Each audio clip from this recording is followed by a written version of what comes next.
හරි පුතේ රෙකෝඩින් දැම්මා හදිස්සිය හරි ඔයගොල්ලන්ට ගොඩක් මොකද විදුලි කොටනවා පුරවනවා නම් ලීව් වෙන්න පුළුවන් මම බල කරන්නේ ඉන්න කියලා තුන ආරක්ෂාවක් ගැන හිතන්න එපා නේද අපි මටත් විදුලි කොටනවා පුරවනවා තමයි ඉතින් ඒ වුණාට පන්තියේ නොකර බෑනේ පුතේ අපිට ආ ඊළඟට වෙන දවස් දා ගන්නත් අමාරු වෙනවා දැන් පාසලෙත් පටන් අරන් දේවල් ගන්නත් බෑ පාසල් කොට ඔයගොල්ලෝ තාම නෑ උනාට අනිත් පන්ති පටන් අරන් ගින්න අපිට එහෙම ගැටලුවක් තියෙනවනේ අපි පාසල් වලට යන්න ඕනේ ඒක ප්‍රශ්න තියෙනවා හරි එහෙනම් පුතාලා මේ අපි 10 ශ්‍රේණිය සිංහල ඔන්ලයින් පන්තියේ කරන්නේ ඉතින් ගිය සතියේ අපි සංධි ඉවර කළා මම හිතන්නේ සාහිත්‍ය පාඩම පටන් ගත්ත නේද පුතේ ඔව් සර්. ඔව් ගංගාවේ සංගීතයට අපි ගියා නේද? ඔව් සර් ඒක ඉවර කරත් එක සර් කිව්වා මේ සතියේ මේ ප්‍රශ්න සාකච්ඡා කරන්න. ප්‍රශ්න වලට උත්තර සාකච්ඡා කරමු කියලා නේ. හරි. එහෙනම් අද තියෙන්නේ ඒකෙන්ද මම විචාර ලියන්න කිව්වේ නෑ ඒකේ අද ප්‍රශ්න ටික සාකච්ඡා කරලා ඉමු කියලා. හරි. ඉතින් අපි තාම කිව්වේ නෑනේ කවුද මේ 1 2 3 කියලා. අපේ අදාළ කෙනෙක්ද නැත්නම් අපේ හිටපු කෙනෙක් වෙන විදියට ඇවිල්ලාද කියලා චුට්ටක් කියන්න පුළුවන්ද පුතේ chat එකට හරි දානවා නම් අපිට හොඳයි ඉතින්නේ අඳුරගන්න නැත්නම් ඉන්න ළමෙක් අපේ 1 2 3 කියලා ඉන්නේ කවුද මේ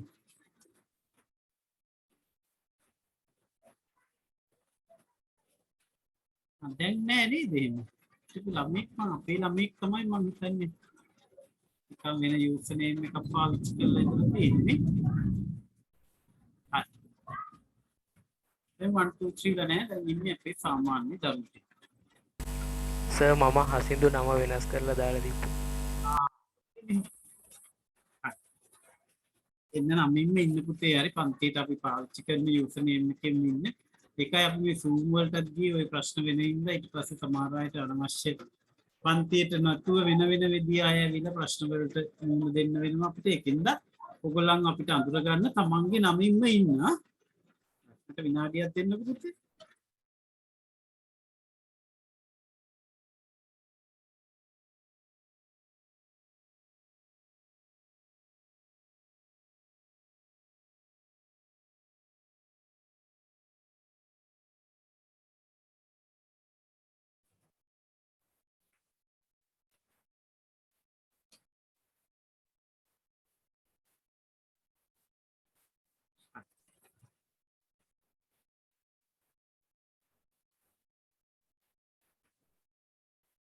එහෙනම් අපි පුතේ ගංගාවේ සංගීතය පාඩමේ ප්‍රශ්න වලට පිළිතුරු ටික අද සාකච්ඡා කරන්න තමයි යන්නේ කොහොමද අපි මේකට ਵਿਚාරයක් ලියන්නේ කියලා.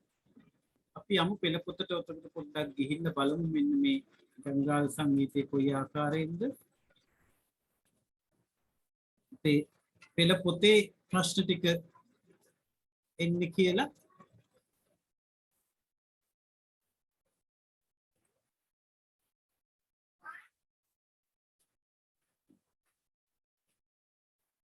එතකොට අපි මේ පාඩමින් සාහිත්‍ය පාඩම් ටික 10 ශ්‍රේණිය අවසන් වෙනවා. අපිට පුනරීක්ෂණයක් එහෙම 10 කරන්න පුළුවන්. බලමු. ඔයගොල්ලෝ කියන්නේ ඔයගොල්ලන්ට මොනවා හරි 10 සාහිත්‍ය පාඩම් වල නොතේරුණු තැන් අමාරු තැන් තියෙනවද කියලා. අපි භාෂාවත් තව ටිකක් තියෙනවා අපිට කතා කරන්න. ඒවත් කතා කරලා අපි අවශ්‍ය නම් පුනරීක්ෂණක් කරමින් ඉතින් කවි ටික මතකයි ඔයාට ගංගාවේ සංගීතයේ නේද මේ කඳුබෑ උමක දම්බෝ විටි පඳුරු තලා පහලට ඇදී පරමල් පෙති ඉවත නොලා කලදෝදියෙන් පොගවාරන් පොලින තලා සංගීතවත් වී යමි ඉදිරියට ගලා සැඟවෙමි එබෙමි නිසසෙලවෙමි සසලවෙමි ඇඹරෙමි හෙත් පසු නොබසෙමි නොනවතිමි කවදා කොතැනදී හෝ මහ මුකුද හිමි හමුණු කෙනේ මා සතු බර ඔබට දෙමි එන්නේ කොහි සිටද කොතැනද යන්නේ ඔබ කුමකටද මා දුටු තැන විමසන්නේ. මිනිසුන් ගිහින් නිතරම ආපසු එන්නේ කිමදැයි කියා කිසිවෙකුවයි නොසොයන්නේ. මියඹ කිරල මාදම් ගෙඩි ලදරු වියේ ඇකයෙහි හෙලා හඬවයි සැඩ සුළඟ රැයි. සුලිමද කැරකෙමින් නිදුනිල් ගැඹුරු දියේ සමහර තැනක ලස්සන මල් කැටුළු තියේ. හිරිමල් සිනා රැලි පෙන පිඩු මිහිරිතම ගල් පරවලම හැපි හැපි පිහි කරන මම. සමතැනි තලාවල හමුවේ යලසකම නිරසයි අතර මග අවහිරු නොදුටු බිම. මිනිසුන් නිවුරුවල යන එන අඩි සද්දෙන් ලයට සසල බව මින් මතු නොනැගෙද්දෙන්. කෙකටිය ඕලු නලියන දියරැලි මැද්දෙන් මල්පති වියලි කොළ එන අතකට එද්දෙන්. රන්තරු පිරිවරාගස් සඳ මඩලයට මහවන බිමක් මැද ගිරිකුළු අතර සිට. නොමියන හේලි දහමක පණිවිඩය පිට කොඳුරමි කෙඳිරියක් මුළු ලොව නිසල කොට. ඔය කවි ටික ඉතින් ලස්සන තාලෙට නෙවෙයි මම මේ වචනාර්ථයෙන් විදියට ඔයාට නැවත මතක් කළේ. මම මේකෙන් කවි ටිකක් පාඩම් කරලා තියන්න කියලා කිව්වා ගිය සතියේදී.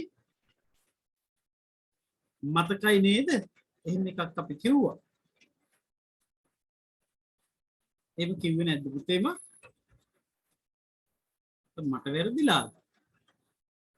ගංගා සංගීතයේ කවි විචාර ලියන්නම් අපි කවි පාඩම් කරන්න ඕන කියලා කවි කිහිපයක් පාඩම් කරලා තියන්න මේ සතියේදී කියලා මම කිව්වේ නැද්ද? විහංගි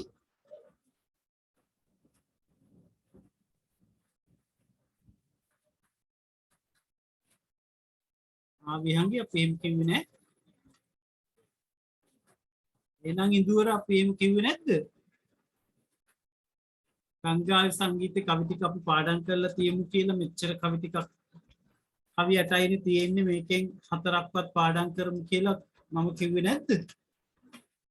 ළමයි කතා කරන්නේ මාව හෙන්නේ නැතුව මම සර් කියලා දාලා ඉන්නේ දුර. ඉන් කිව්වේ නැද්ද පුතේ? තව කෙනෙක්ගෙන් අහන්න අපි. නෑ මේ කල් පාඩම් කරන්න කිව්වේ මම. මට අමතක වෙලා ඉන්නේ. හරි. ඉතින් පුතේ මේවා විචාර ප්‍රශ්න වලට උත්තර ලියන්න අපි කල් පාඩම් කරන්න ඉපේ. මේ කවි ටික පාඩම් කරන්න ඕන. කවි 7යි තියෙන්නේ. හරි ලේසි නෙමෙයි. නෑ ලබන සතියේ මම පාඩම් ගන්නවා කවි 7. කැමරා ඔන් කරම් ස්ක්‍රීන් එක දිහා බලාගෙන කවි පාඩම් දීමක් තියෙනවා ලබන සතියේ. හරි නේද? ලෑස්ති නේද කට්ටිය? විවාද ලේසි කවි අමාරු නෑ පාඩම් කරන්න. ලබන සතියේ අනිවාර්යයෙන්ම එනම් පාඩම් දෙන්න ඕන. මොකද පුතේ විචාර ලියන්න අපි කවි පාඩම් තියෙන්නේ පෙ. හරි. දැන් අපි බලමු පෙළ පොතේ ප්‍රශ්න වලට පිළිතුරු අපි කොහොමද ගොඩනගා ගන්න කියලා. මුලින්ම තියෙන්නේ ප්‍රාසඳා යෙදුම් වල අදහස පැහැදිලි කරන්න කියලානේ. එතකොට යෙදුම් වල අදහස නම් ඉතින් පැහැදිලි අපි මේ වචන වල තේරුම් කතා කළා නේද? ඒක ඔයාලා කරන්න ඕන. ඒක දැන් මම ආයි වචන තේරුම් කරන්නේ නැහැ.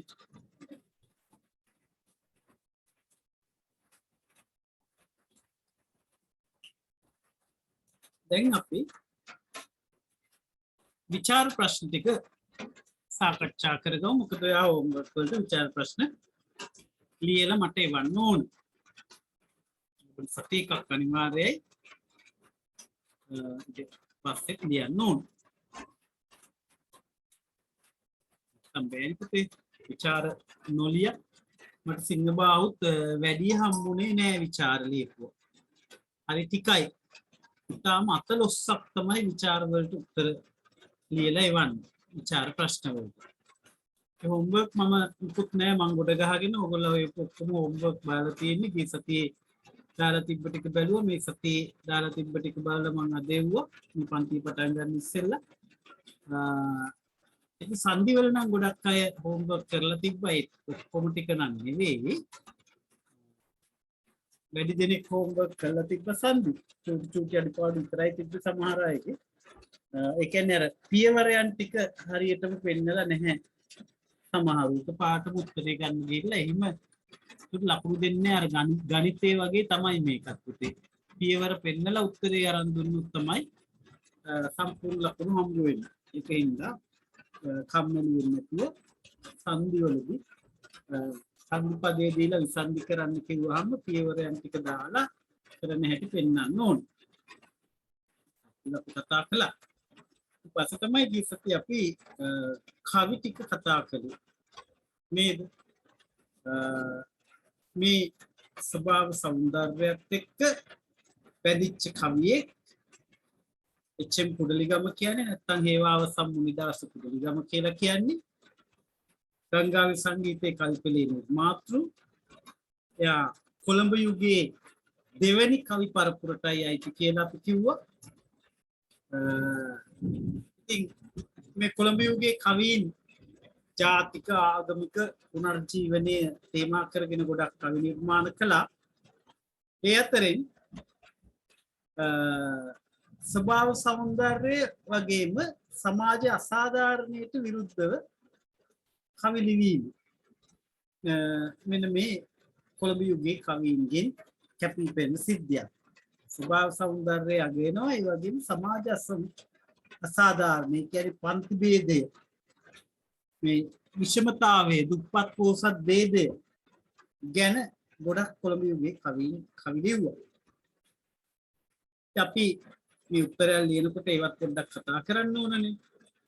ඉතින් කොළඹ යුගයේ අනිත් කවි ගැන අපි කිව්වොත් පී.බී. අල්විස් පෙරේරා, මීමන ප්‍රේමතිලක, චන්ද්‍රරත්න මානවසිංහ වගේ සාගර පලන්සූරිය මේ කවීන් අතරේ එච්.එම්. කුඩලිගම කවිය කැපී පෙනෙන කවියෙක්. කොළඹ යුගයේ මේ කවිය ගොඩක් උපමා රූපක භාවිතා කරලා කවියට උචිත බවක් කාව්‍යෝක්ති ගෙනෙලා ඉතාම හොඳ මගකට කවිය අරගෙන ගියා. මෙන්න මේ කොළඹ යුගයේ කවීන් අර බටහිර රොමැන්ටික් කියන නැත්නම් සෞන්දර්යවාදී කවීන්ගේ ආభాසය ලැබපු අය කියලා හඳුන්වනවා විශේෂයෙන්. මේ එච්.එම්. කුඩලිගම මහත්මයා මෙන්න මේ යුගයට අයිති නිසා ඒ අය ගැන චුට්ටක් අපි කතා කරන්න ඕන මේ විචාරකෙ මේ දේවල් අපිට දාන්න පුළුවන්.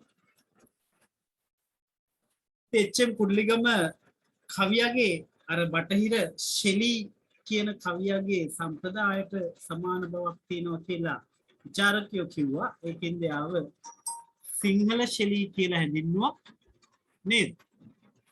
ඉතින් මෙන්න මේ සිංහල ශෙලී කිව්වට එයා කුඩලිගම කියනවා මම ශෙලීගේ කවි කියවලා නැහැ කියලා. නේද?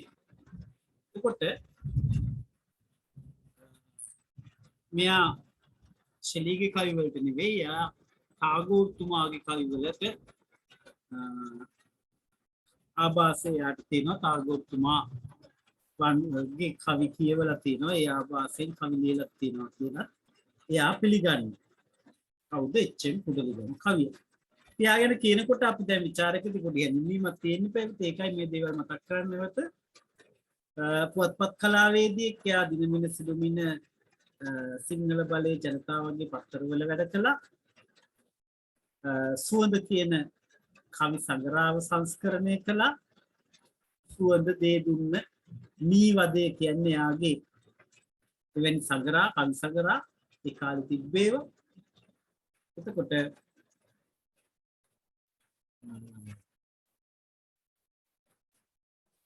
ඇයගේ නැත්තම් එච්.එම්. කුඩලිගම කවියගේ ජනප්‍රිය කවිපන්ති තමයි ඈ, සිරිමලි, කුණාටුව, එකෝමත් එකට රටක වගේ කවි ග්‍රන්ථය. කවිපන්ති ඇතුළත් කවි ග්‍රන්ථවල නම් තමයි ඈ කුණාටුව කියලා මතක තියාගන්න කියලාත් මම කිව්වා. ඒකෙන් දෙකක් මතක තියාගන්න පුළුවන්. එතකොට ඈ කියන්නේ එක කවි සංග්‍රහයක්, කුණාටුව කියන්නේ තව කවි සංග්‍රහයක් කියලා අපි එදා මතක් කළා. එතකොට ඒ වගේම සිරිමලි එක්කෝමත් එක්ක රටක සහ සංවාදය කියන කවි පොත් ඔහුගේ විශිෂ්ට නිර්මාණ. එතකොට මේ කුණාටුව සිරිමලි සංවාදය වගේ කවි පන්ති නැත්නම් කවි පොත් කුඩලිගමගේ සංවේදී කාව්‍ය ග්‍රන්ථ විදිහට හඳුන්වනවා. සංවේදී කියන්නේ වඩා දැනෙන විදිහ මේ හදවතට දැනෙන විදිහ නිර්මාණයකට ගැනෙන. එහෙනම්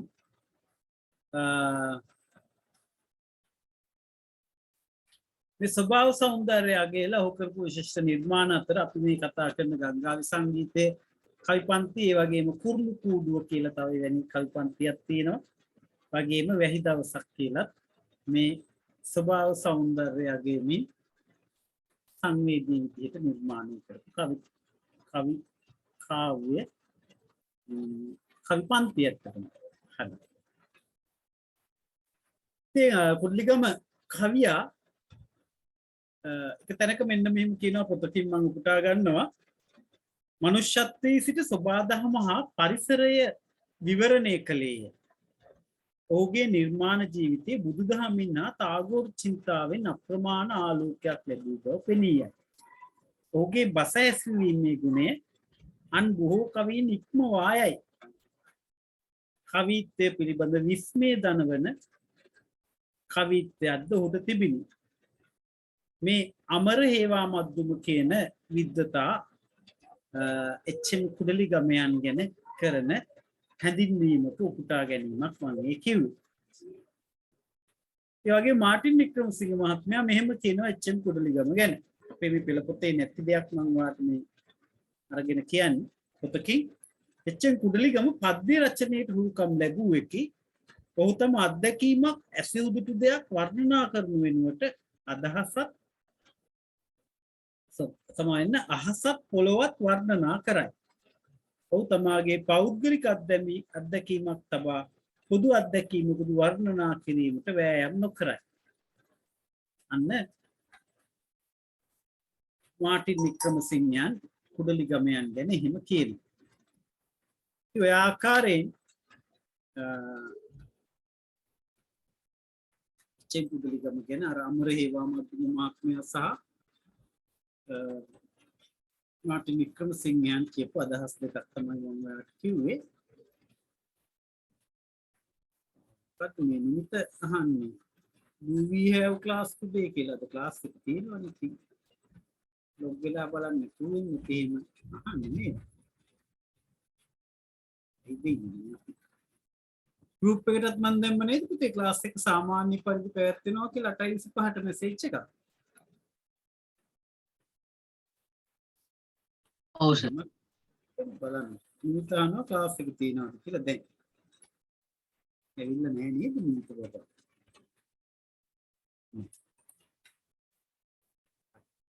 මේ මහා වැසිනුතකා මේ ළමයි ඇවිත් ඉන්නේ නේද? වැස් ගානකටවත් ගන්න නැතු අපේ ළමයි ඇවිත් ඉන්නේ පන්තියේ. ඉතින් දැන් එහෙනම් අපි මෙන්න මේ කවි ටිකේ දා රසවින්ද අපි විස්තර කළා. කොහොමද මේකට ප්‍රශ්නයකට උත්තරයක් ගලපන්නේ කියලා අපි බලන්නේ ආයේ එච්.එම්. කුඩලිගමයන් ගැන නැවත අපි මතක් කළේ. එතකොට මේ කවි පන්තිය ගැන කියද්දි පුතේ විචාර ප්‍රශ්නේ කොයි ආකාරයෙන් ආවත් අපි ඔහු ගැන කියන්න ඕන කුඩලිගම කවිය ගැන කියන්න ඕන. ඒකයි මම නැවත මතක් කළේ ඔහු ගැන කියන කොටස. ඒ වගේම මේ ගංගාවි සංගීතය කියන කවි පන්තියෙන් මතු කරන දේ විශේෂයෙන් අපි මතක් කරන්න ඕන. ඉතින් ප්‍රශ්න එකින් එක අරන් සාකච්ඡා කරනවා. ඒ යන ගමනේ ඊට ඉස්සෙල්ලා අපි පොඩ්ඩක් කවි පන්තිය ගැන කිව්වොත් එහෙම දැන් කුඩලිගම කවිය ගැන අපි මතක් කරගත්තා. කවි පන්තිය ගැන කිව්වොත් මේ ගලාගෙන යන දියදහරක තියෙන සෞන්දර්යාත්මක වටිනාකම අන්න ඒකේ සබාදහමේ තියෙන අලංකාරයෙන් අමන්දානන්දයට පත් වෙලා දැඩි සතුටකට පත් වෙච්ච කවියෙක් මේ.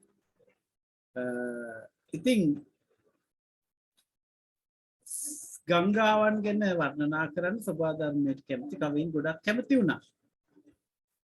ඉතින් මේ ගලාගෙන යන දියදහරකට සජීවත්වයක් නැත්තම් පණ ඇති බවක් ආරෝපණය කරලා පද්‍ය පන්තිය ලියලා තියෙනවා කියන එක අපිට පැහැදිලි. ඉතින් ගඟේ හෝ හඬ හරිම සංගීතවත්. ඉතින් අන්නේ ගංගාවේ සංගීතය කියලා මේ පද්‍ය පන්තියට ඔහු නම් කරනවා. පද්‍ය පන්තිය නම් කරනවා ගංගාවේ සංගීතය කියලා. ඉතින් මේක සිව්පද ආකෘතියෙන් ලියලා තියෙන්නේ නේද? කවි පද 4 ගානේ. සමුද්‍ර ഘോഷ විරිත විශේෂයෙන් භාවිතා කරලා තිනවා. අවශ්‍ය නම් පුතාලා ලියලා තියාගත්තත් කමන්නේ. සමුද්‍ර ഘോഷ විරිත කියන්නේ අර මුහුදේ රළ උස් පහත් වෙනවා වගේ අන්න හඬත් උස් පහත් වෙමින් යන විදිහට ඒ විරිතට තමයි අර කවි ලියනකොට එහෙම විරිත් භාවිතා කළා නේද විද්වතුන් කවිය ගැන දන්න අය අන්නේ විරිත තමයි සමාන්විතේ මොකද්ද શબ્දයක් ආව මයික් එකක් ඕන වෙලාද අපේ ළමයි නේද මොකද මයික් එක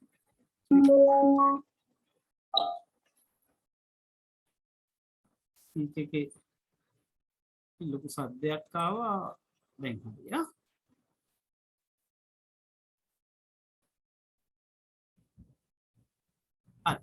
බලමු වෙනද වගේ මේ වැසිනුතකා විචක්ෂණ ඉන්නවා කවිශාන් ඉන්නවා විහඟි ඉන්නවා හසිදු ඉන්නවා ලයංග ඉන්නවා සිනෙත් ඉන්නවා ඉදුවර ඉන්නවා ඉතින් අපි අගය කරන්න ඕන කොමාරි පන්තියට සහභාගී වෙලා ඉන්නව නේද එහෙනම් බලමු පුතේ මේ අපි මුළු කවි පන්තියේම සාමාන්‍ය අදහස ගත්තා උතකට සමුද්‍ර ഘോഷ විරිතේ මේක කියනවා මාත්‍රා 18න් බැගින් තමයි ලියලා තියෙන්නේ. ඒ කියන්නේ කවිය ගැන හසල අත්දැකීම් තියෙන කෙනෙක් කුඩලිගමයන් ඔහු මාත්‍රා 18ක් බැගින් සමන්විතව සමුද්‍ර ഘോഷ විරිතේ සමුද්‍ර ഘോഷ විරිත කියන්නේ මුහුදේ රළ උස් පහත් වෙන ආකාරයට හඬ උස් පහත් වෙමින් යන විදිහට තමයි කවිය රචනා කරන්නේ. ඒ විදිහට ගායනා කරන්නත් පුළුවන් වෙන්නේ. ඒ වගේම උත්තර පුරුෂ දෘෂ්ටි කෝණේ අන්න අපිට නිර්මාණයක නවකතාවක් කෙටි කතාවක් කවියක් කියන්න පුළුවන් තමන් ඒකට ආදේශ වෙලා තමන්ම වගේ තමන්ම කියන විදිහට නම් උත්තම පුරුෂ පුරුෂයන් තුන මතකයිනේ සිංහල භාෂාවේ නේද උත්තම පුරුෂ මධ්‍යම පුරුෂ ප්‍රථම පුරුෂ යෝක මධ්‍යම පුරුෂයන් කියන්න බෑ තෝතෝ පිනුඹුනුඹලා කියලානේ හැබැයි අපිට උත්තම පුරුෂය සහ ප්‍රථම පුරුෂය ගන්න පුළුවන්. තමන් නොවන ආකාරයෙන් ප්‍රථම පුරුෂයන් කියන්නත් පුළුවන්. තමන්ම මේ කතාව කියන විදිහට උත්තම පුරුෂයන් රචනා කරන්න පුළුවන්. නව කතාවක්, කෙටි කතාවක් වගේම කවි පන්තියක. ඉතින් ඔහු මේ උත්තම පුරුෂ දෘෂ්ටි කෝණයෙන් මේ අප්‍රාණික ගංගාවට සප්‍රාණික බවක් ආරූඪ කළා කියන එක තමයි අපිට කවි පන්තියේ පේන්නේ. ඒ වගේම සජීවී බවක් හැමතැනම ගේනවා අජීවී වස්තුන් වලට අපි බලමු ඔහු සතුටින් මේක උත්ප්‍රාශයකින් නැත්නම් උත්ප්‍රේෂ අලංකාරයෙන් සතුටින් මේ නිර්මාණය මේක ඇතුලේ තව දේවල් තිබ්බයි දා මතකයිනේ අපි කිව්වේ ගංගාව අකමැති දේත් ඔහු ප්‍රකාශ කරනවා ගංගාව විදිහට. හරි. ඉතින් අපි බලමු කවි ටික අපි එදා තේරුම් කළානේ. කොහොමද අපි ප්‍රශ්න වලට උත්තර ලියන්නේ? ප්‍රශ්නකට උත්තර ලියන්න අවශ්‍ය දේවල් ටිකක් තමයි මම ඔය කිව්වෙත් හැඳින්වීමේදී එහෙම අපිට මෙන්න මේ දේවල් දාගන්න පුළුවන් කියලා. යමු බලන්න එහෙනම්. පළවෙනි ප්‍රශ්නේ දැන් අපි සාකච්ඡා කරමු. පෙළ පොතේ තියෙනවා උතකොට වැඩිම විභාගයට ටෝකෙන් අහලා තියෙන ඔන්න ඔය ප්‍රශ්නේ මොකද්ද? මෙම පද්‍ය නිර්මාණයෙන් කවියා ඉදිරිපත් කරන ජීවන දර්ශනය පැහැදිලි කරන්න. අපි යමු එතෙන්ට එන්න. ජීවන දර්ශනය ගැන කියනකොට ඉතින් මේ කවි පන්තිය ඇත්තටම පුතේ සම්පූර්ණ කවි පන්තිය ගත්තොත් කවි 15ක් තියෙනවා. ඉතින් අපිට පාඩමට නිර්දේශ කරලා තියෙන්නේ කවි 7යි. ඉතින් අපි කතා කරන්න ඕන ඒ කවි 7 ඇසුරෙන්. බලමු. මෙන්න මේ උත්තම පුරුෂ දෘෂ්ටි කෝණයෙන් මෙයා ප්‍රථම පුරුෂයෙන් කියන්න පුළුවන් දෙයක් වුණත් උත්තම පුරුෂ දෘෂ්ටි කෝණයෙන් තමන්ම මේක තමන් ගංගා විදියට කතා කරලා කියන කියන්න ගන්න උත්සාහය ඇත්තටම සාර්ථක වෙලා තියෙනවා කියලා අපිට කියන්න පුළුවන්. බලමු. අපේ ප්‍රශ්න තමයි ජීවන දර්ශනය. කොහොමද ජීවන දර්ශනය ඔහු භාවිතා කරන්නේ? කවියා ඉදිරිපත් කරන ජීවන දර්ශනය පැහැදිලි කරන්න කියලා කියන්නේ. කවියා එතකොට මේ කවි පන්තියේ පුරාම මේ ගංගාවක ගමන මනුෂ්‍ය ජීවිතයකට සම්බන්ධ කරනවනේ නේද? ගංගාවක ගමන ඔහු නිරන්තරයෙන් මේ මනුෂ්‍ය ජීවිතයක හැලහැප්පීම් සහ බිඳ වැටීම් නැගිටීම් පරාජයන් ජයග්‍රහණයන් මතක් කරමින් තමයි ඉදිරියට අරගෙන යන්නේ. ඉතින් ගංගාවත් එමයයි නේද? කොහොමද කියන්නේ? ඔහුගේ ජීවන දර්ශනය ගැන කිව්වොත් එහෙම ඔහු මේ ඉපදෙමින් මේ යමින් යන මිනිස් ජීවිත ගැන විශේෂයෙන්ම යම්කිසි අනුකම්පාවකින් නැත්නම් ඒ වගේ මැතැන් තැන කලකිරීමකින් කතා කරනවා. අපි ඒවට උදාහරණ ගන්න ඕන මොනවද මේ ජීවන දර්ශනයට අපිට තියෙන්නේ කියලා. සාමාන්‍යයෙන් විචාරක පුතේ පිළිවෙලකට තමයි යන්නේ කවි පන්තියේ. අගින් එකක් කියලා මුලින් එකක් කියලා එහෙම කියනවට වඩා හොඳයි මුල මැද අග යන විදිහට විචාරයට උදාහරණ ගන්න. එතකොට කොහොමද මේ ජීවිතෙත් මිනිස්සුන්ට යම් යම් බාධා හිරිහැර එනවා ඒවාට මුහුණ දීලා ජයග්‍රහණය කරා යන්න ඕන කියන එක අපි දන්නවා. ඉතින් පළවෙනි කවියෙන් ගත්තත් කඳු බෑවුමක දම්බෝ විටි පඳුරු තලා පහලට ඇදී පරමල් පිටි ඉවත නොලා කලදෝදියෙන් පොඟවාරන් කුළුණු තලා සංගීතවත් වී යමි ඉදිරියට කළා. කිසිම බාධා අවහිර කිසි දෙයක් ආවත් ඒවෙන් නොසෙලී ඉදිරියට ගලාගෙන යන්න ඕන කියලා කවිය කියනවා. ඒ ගඟ යන්න ඕන. මිනිස්සයත් ඒ වගේම තමයි අවහිර බාධා කොතෙක් ආවත් ඒවා අභියෝග විදිහටම තියෙද්දි තමන්ගේ ගමන යන්න ඕන කියන එක තමයි මේ කියන්නේ. එතකොට එකක් ජීවන දර්ශනයක්ම තමයි මේ කවිය භාවිතා කරන්නේ පළමු කවියෙම. ඒ වගේම ඔහුගේ ජීවන දර්ශනය කොයි ආකාරයෙන්ද මේ අපි පළවෙනි එකෙන් කිව්වා ඉදිරියට යන්න ඕන. ඒ වගේ සැඟවෙමි එබෙමි නිසසල වෙමි සසල වෙමි ඇඹරෙමි එහෙත් පසුන බසිමි නොනවතිමි කවදා කොතැනදී හෝ මහ මුහුත හිමි හමුණු කෙනෙහි මා සතු බර ඔහුට දෙමි කියලා කවිය කියනවා. එතකොට මේ ගංගාවක ගමනත් එහෙමනේ ගල් පරාතරින් නේද උඩට මතුවෙමින් තව තැනක නිසල වෙමින් තව තැනක සසල වෙමින් වේගයෙන් ගලාගෙන යනවා. හැබැයි පසුබසින් නැහැ කියලා යා උත්තම පුරුෂ දෘෂ්ටි කෝණයෙන් කියනවා. ඉතින් ඒ කියන්නේ පුතේ ජීවිතෙත් ඒ වගේ අවහිර බාධක කොතරම් ආවත් පසු නොබැස ඉදිරියට යන්න ඕන කියලා කවිය කියන්නේ. එහෙනම් පළමු කවියෙම අපිට ගන්න පුළුවන් මෙන්න මේ ජීවන දර්ශනය ගැන කියද්දී 1 සහ 2 කියලා දෙකටම කවි දෙකම උදාහරණ විදිහට ගන්න පුළුවන්. එතකොට ජීවිතෙත් ඒ වගේ.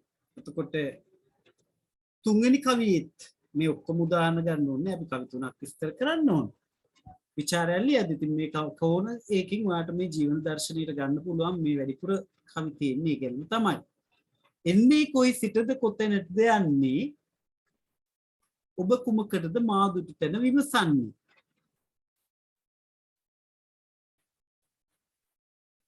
මිනිසුන් ගිහින් නිතරම ආපසු එන්නේ කිමදැයි කියා කිසිවෙකු අයි නොසොයන්නේ කියලා කවියා පාඨකයාගෙන් ප්‍රශ්න කරනවා, රසිකයාගෙන් ප්‍රශ්න කරනවා.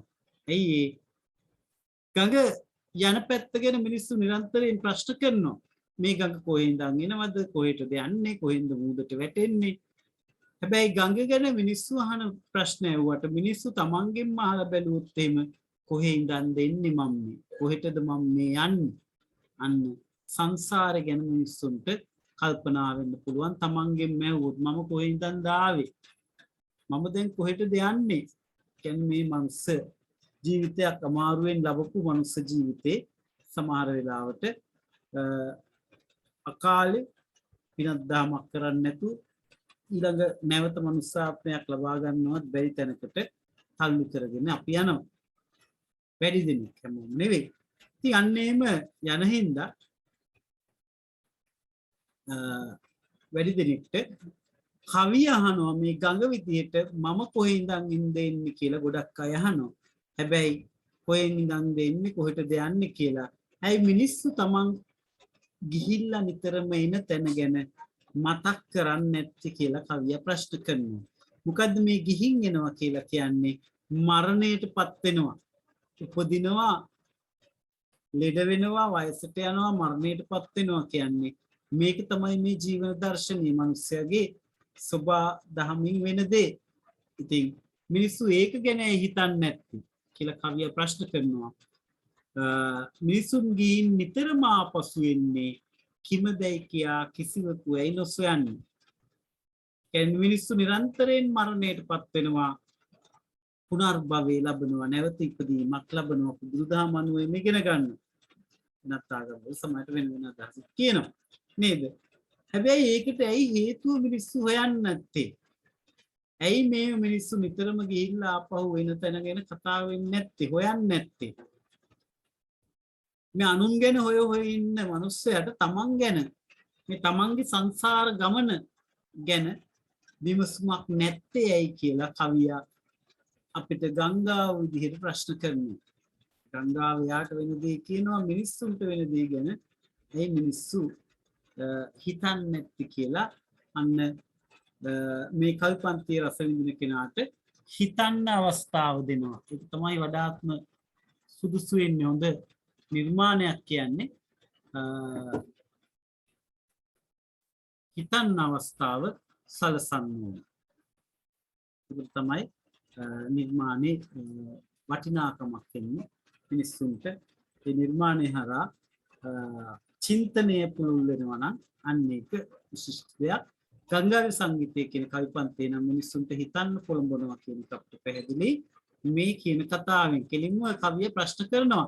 ඇයි මිනිස්සු හිතන්නේ නැත්තේ? මිනිස්සු ඉපදෙනවා, මැරෙනවා, ඒ යන තැන ගැන හිතන්නේ නැහැ. යන තැන ගැන හිතනවා නම් මිනිස්සු යන තැනට වැඩක් කරගන්නවා කියලා නේ කියන්නේ නේද? යන තැනට වැඩක් කරනවා කියන්නේ නිවන අවබෝධ කර ගැනීම මාර්ගයට යනවා.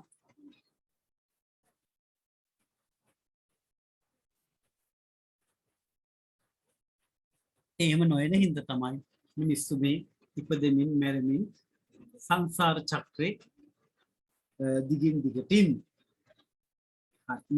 නිමිතත් පන්තියට ඇවිල්ලා තියෙනවා. අපි නිමිත කතා කරන්නේ මේ කවිපන්තියේ නැත්නම් ගංගාවේ සංගීතයේ කවිපන්තියේ කොහොමද විචාර ප්‍රශ්නකට උත්තර ලියන්නේ කියලා අපි පෙළපොතේ පළවෙනි ප්‍රශ්නටයි මේ උත්තරයක් ගොඩනගන්නේ. සාකච්ඡා කරන්නේ කවිය ඉදිරිපත් කරන ජීවන දර්ශනය පැහැදිලි කරන්න කියලා. ඔන්න පැහැදිලි අපේ ජීවන දර්ශනය කොහොම මේ කතා කරන්නේ මිනිස්සු ඉපදෙමින් මේ යමින් යන සංසාර ගමන ගැනම තමයි. ප්‍රශ්න කරනවා කවියා ඔය තුන්වෙනි කවියෙන් එන්නේ කොයි සිටද කොතැනද යන්නේ ඔබ කුමකටද මා දුටු තැන විමසන්නේ. මිනිසුන් ගිහින් නිතරම ආපසු එන්නේ කිමදැයි කියා කිසිවෙකු ඇයි නොසොයන්නේ කියලා කවියා ප්‍රශ්න කරනවා අපෙන්. ඒ මිනිස්සු ගිහිල්ලා නිතරම එන තැන ගැන හොයන්නේ නැත්තේ නේද? මම නම් කොහෙන්ද දෙන්නේ, කොහෙන්ද මූදට වැටෙන්නේ කියලා හැමෝම අහනවා. අන්න කවියා ඒ කතාව කියලා කියනවා ගඟ ගැන කියමින් මනුස්සයත් තමන්ගේ එන යන තැන ගැන මීට වඩා හිතන්න ඕන කියලා අපිට හොඳ ආදර්ශයක් දෙනවා. Sir, ඔව් පුතේ කියන්නේ. sir දැන් ද ක්ලාස් පටන් ගත්තේ? නෑ පුතේ මම 8:00ට පටන් ගත්ත වෙනද වෙලාවට. sir මෙහෙට අකුණු කෙටුවා. ඔව් අපුණු කොටනවා ඉතින්. මේ මටත් එහෙම තමයි මාත් වත්තර මුල පෙරවත් තමයි. ඉතින් පුතේ කරන්න දෙයක් නෑ. ඉතින් මේ අපි නොකර හිටියොත් දැන් රටේ විවිධ පළාත් වල අයනේ ඉන්නේ. නේද? අනිත් අයට අසාධාරණයක් නේ වෙනුවෙන් කියලා අපි වෙන දවසක පන්තියක් දාන්න ගියත් ඒක ඊට වඩා අවුලක් වෙනවා. දැන් හැමෝටම හරියන වෙලාවක් හදාගන්න. ඉතින් ඒකින්ද මම නම් උත්සාහ කරන්නේ මේ පන්තියේ තියෙන වෙලාවටම කොහොම හරි කරන්න.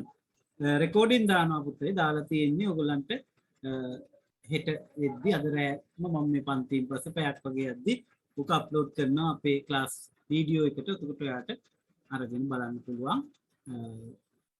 ගැටලුවක් වෙන්නේ නැහැ. ඉතින් අපි බලමු පුළුවන් තරම් එහෙම කරන්න පන්තියේ අකුණු ගන්නවා විදුලි කොටනවා කාලු ගුණ ඉතාම නරක තත්ත්වයෙන් මම දන්නවා. කීප දෙනෙක් මෙසේජ් දාලා තිනවා පන්තියට එකින් ඉන්න බෑ කියලා ගැටලුවක් නැහැ. ඉතින් පුතාලා එහෙම දැඩි අකුණු සහ ගිරවීම් ආවොත් ලීව් වෙන්න ගැටලුවක් නැහැ. මට පුළුවන් නම් කියලා ලීව් වෙන්න. බැරි නම් නොකිය ගියත් කමක් නැහැ. හෙට පන්තිය බලන්න කොහොම හරි නැවත බලන්න. ඉතින් ඔයගොල්ලෝ හිටියොත් තමයි හොඳ තේරෙන දෙයක් ප්‍රශ්නයක් අහගන්න හරි. අපහසුතාවයක් වුණොත් ලීව් වුණාට කමක් නැහැ. ඔකුත් කියන්නේ. සර් මේ හසිඳුගේ කරන්ට් එක ගිහින් කියලා මේ ලියුණා. එයා chat එකට දාලා තියෙනවා message එකක්. ඔව් සර් මට දාන්න. එයා දාලා තියෙනවා. හරි පුතේ. මට WhatsApp message WhatsApp ආමත WhatsApp මේ වෙලාව ගලින් නැහැ පුතේ ක්ලාස් එක යන අතරේ හරි. අපි මේ හරි හසිඳු රෙකෝඩින් එක බලයිනේ හරි පුතේ. කාටද දාලා තිබ්බේ පුතේ හසිඳු? මට message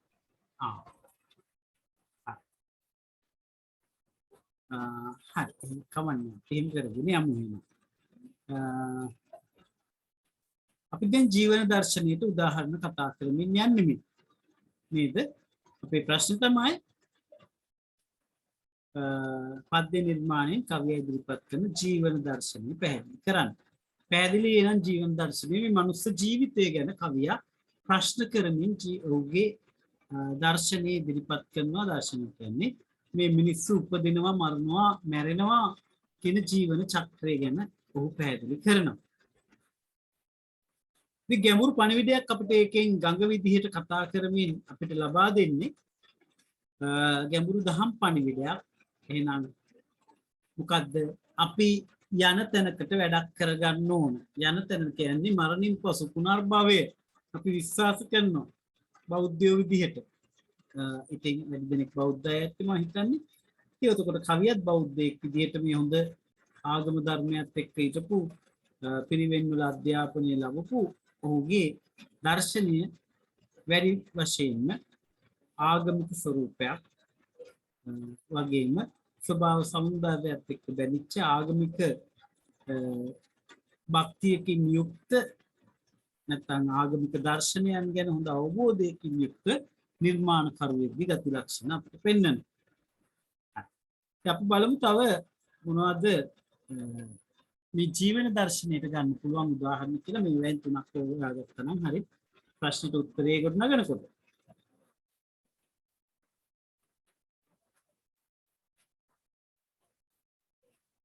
අපි බලමු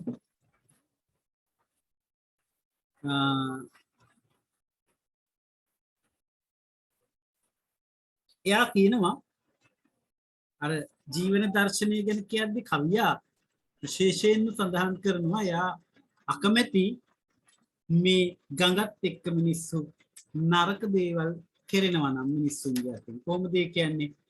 අර 6 වෙනි කවිය කියන්නේ මිනිසුන් නිවුරු වල යන එන අඩි සද්දෙන් ලයට සසල බව මින්මතු නොනගෙද්දෙන් කෙකටිය ඕලු නලියන දිය රැලි මැද්දෙන් මල්පති වියලි කොළ එන අතකට එද්දෙන්. ඒ වගේම කවිය ඔයාට මතක ඇති මෙන්න මේ 4 වෙනි කවියේ ජීවන දර්ශනයක් ගැන කියනවා. ඒකත් අපි කතා කරන්න ඕන. මතක් කරන්න ඕනේ කවිය ගැන කියද්දිත් අපි කතා කළා.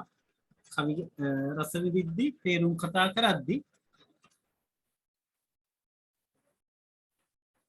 මොකද්ද මේ හතරවෙනි කවිය පුතේ නියඹ කිරළ මාදම් ගෙඩි ලදරුවේ ඇකෙයි හෙලා හඬවයි සැඩ සුළඟ රැයි සුලිමැද කැරකෙමින් නිදුනේ ගැඹුරු දියේ සමහර තැනක ලස්සන මල් කැටලු කියලා කවියා කිව්වේ මෙන්න මේ අර රාත්‍රී හැමන ඡන්ද මාරුතත් එක්ක ගස්වල වැල්වල තියෙන ගෙඩි හැරිලා විශේෂයෙන් නියඹ කිරළ මාදම් වගේ ඒවා ලදරු වියේ ලපටි ගෙඩි විදියට වැටිලා මේ ගඟට වැටිලා පැසි ජලයෙන් ගංගා වෙත ගලාගෙන එනවා තැන් තැන් වල වැටිච්ච ඒවා කවිය එක මේ සජීවී බවක් මේ අජීවී වස්තුන්ට ආරෝපණය කරනවා මේ ලපටි නැත්තම් ගැට ලදරු වී හඬන දරුවන් විදිහට උපමා කරනවා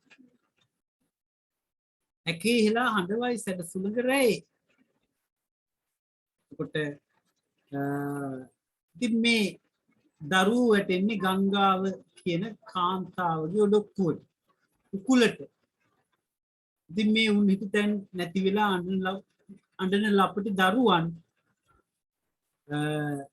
මෙන්න මේ නොමේරු ගෙඩි විදිහට තමන්ගේ ඔඩොක්කුවේ දාලා නලවනවා කියලා කවිය අදහස් කරනවා. ඒතර අදහස් කීපයක් තියෙනවා. එහෙම නැත්නම් මේ දරුවෝගේ අකල් මරණ ඔහු ගංගාව කම්පාවට පත් කරනවා කියන කතාවක් කියනවා. ඉතින් මේ දරුවන් ගැන ආදරේ ප්‍රේමය ගැන හොඳට හිතන්න පුළුවන් වෙන ජීවන දර්ශනයක් තියෙන කෙනෙක්. කවිය ඉතින් මේ හොඳ ජීවන දර්ශනයක් අපිට මේ කවි පන්තිය තුලින් ඉදිරිපත් කරනවා කියන එක තමයි අපි මේ සනාථ කරමින් යන්නේ. ඒ කවියත් විශේෂයෙන් එතකොට මේ මරණයට වයසක් නැහැ කියන එක අපිට පෙන්නනවා. ලදරුවේ මිනිස්සු මැරෙනවා තරුණ කාලෙත් මැරෙනවා වයසට ගිහිල්ලත් මැරෙනවා. ඉතින් මරණය ජීවිතං අනියතං මරණං නියතං කියලා කියන්නේ පුතේ බුදුදහම. ජීවිතය අනියතයි ස්ථිර නැහැ. හැබැයි මරණය නම් නියතයි. මරණය අනිවාර්යෙන් කවදා හෝ කොතැනදී හරි ළඟා වෙන්න පුළුවන්.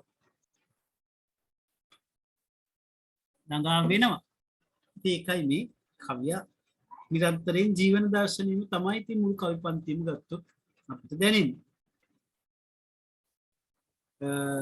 ඉතින් අර 6 වෙනි කවියෙත් මිනිස්සු ඉවුරු වල යන එන අඩිසද්දෙන් ලයයට සසල බව මින්මතු නොනගෙද්දෙන් කියනකොට වගේම කෙකටිය ඕලු නලියන දියරලි මැද්දෙන් මල්පෙති වියලි කොළ ඉන අතකට එද්දෙන් කියන එකෙන් කවිය ව්‍යංගාර්ථයෙන් ගොඩක් අදහස් කියනවා. ඉතින් ගංගාව තමන්ගේ ස්වාමියා හොයාගෙන නැත්නම් ගංගාව ගලාගෙන යන්නේ මේ තමන්ගේ ස්වාමියා වෙන මුහුද දක්වා කියලා කවිය එක තැනක කිව්වනේ නේද? එතකොට ගංගාව මිනිස්සුන්ගේ අරිශබ්දය වුණාම සමහර වෙලාවට තිගැස්සෙනවා. බයටපත් වෙනවා. මොකද ව්‍යංගාර්ථයෙන් කවිය කියනවනේ එහෙම බයටපත් වෙන්නේ නැහැ. ගංගාව දැන් කාන්තාවක් විදියට අරගෙන මේ කතා කරන්නේ. තමන්ගේ ස්වාමියා ළඟ ඉන්නවා නම් ඇය බයටපත් වෙන්නේ නැහැ නේ. දැන් මුහුද ඉන්නේ තව තැනක, තව ඈත නේද? ඒකින්ද දුවරටත් අකුණු ගහනවා. කමන්නේ පුතේ පන්තියෙන් එමුණොත් ලීව් වෙන්න හෙට බලන්න රෙකෝඩින් එක හරි පුතේ. හරි. ඉතින් මෙන්න මේ ස්වාමියා ඈත ඉන්නේ. ළඟ ස්වාමියා නැතිකමත් කාන්තාවට තාම දුකට කාරණයක්. ඉතින් මේ කාන්තාව විදිහටනේ ගංගාව කතා කරන විදිහටනේ අපිට කියන්නේ.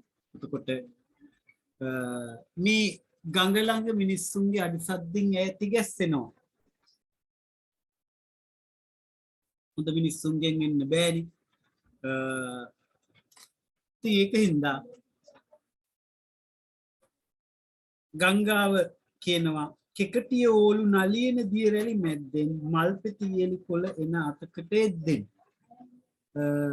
ඉතින් කෙකටිය ඕලු මල් මේ වතුරේ පිපෙන විශේෂයක් මල් විශේෂයක්. ඉතින් ජීවිතේ මේ සතුට එතෙන්දි මතක් කරනවා කෙකටිය ඕලු නලියන දිය රැලි මැද්දෙන් මල්පෙති වියලි කොළ එන අතකට එද්දෙන්. ඉතින්